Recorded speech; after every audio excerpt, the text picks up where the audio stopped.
je suis prêt à apprendre, je suis prêt à pourquoi? Eh bien, parce qu'en fait, on n'a pas travaillé sur ce qui nourrit, ou en tout cas, on n'a pas conscience de ce qui nourrit notre ambition. Et notre ambition, c'est l'ego, le mental et le drama qui s'en chargent. L'ego, pourquoi ça m'intéresse une situation dans laquelle on n'a pas d'argent?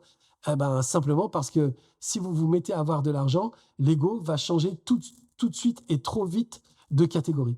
Là, vous êtes plus riche que Micheline et un plus pauvre que Roger. Donc là, ça va. Il vous identifie, il sait où vous êtes. Si d'un seul coup vous vous mettez au-dessus de Roger, vous allez créer les animosités de Roger, mais vous allez aussi créer les animosités de Martine.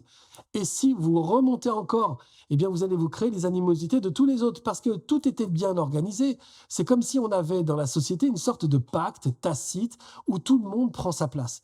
Et dès lors que l'ego se dit oh là là, c'est quoi cette ambition de gagner de l'argent? Ça va nous créer que des problèmes. Je veux pas avoir des problèmes. Pour l'instant, ça va. J'ai réussi à tout gérer. Je m'entends bien avec Martine, je m'entends bien avec Roger, je m'entends bien avec tout le monde. Si on commence d'un seul coup à avoir des ambitions, mais d'ailleurs on l'entend même dans notre famille, ah ça y est, alors là tu commences à avoir des ambitions, ou tu peux être plus haut que ton cul, tout ce qu'on entend de réflexions qui sont absurdes, mais qui nous font dire que c'est pas tout à fait légitime d'avoir envie de vivre avec un peu plus de revenus. Oui, mais toi, tu as la folie des grandeurs. Oui, mais toi, tu as des goûts de luxe. Oui, mais toi.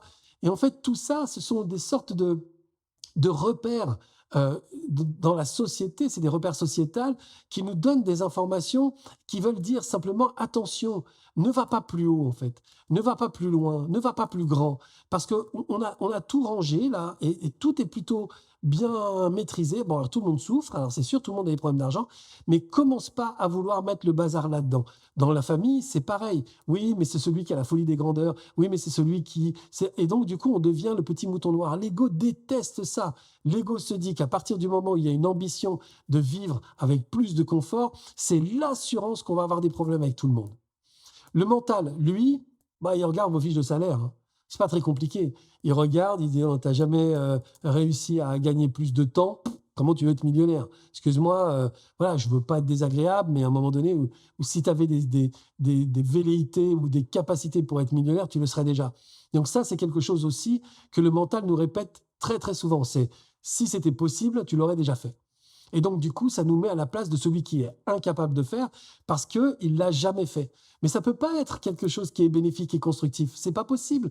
On peut pas grandir et évoluer en se répétant constamment que on n'a pas les capacités de faire ce qu'on a envie de faire simplement parce qu'on l'a jamais fait.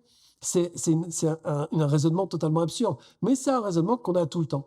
Et encore une fois, le drama, lui, il va se servir des deux en disant oui, mais non, parce que lui, il va voir les problématiques avec le voisinage et la famille comme quelque chose de catastrophique. Ah mais non, fais pas ça, t'imagines pas, tonton Julien, comment il va te tomber dessus, et machin, ils vont te faire la guerre, et lui, il va être jaloux, puis ils vont te spolier, ils vont venir la nuit pour te piquer les trucs.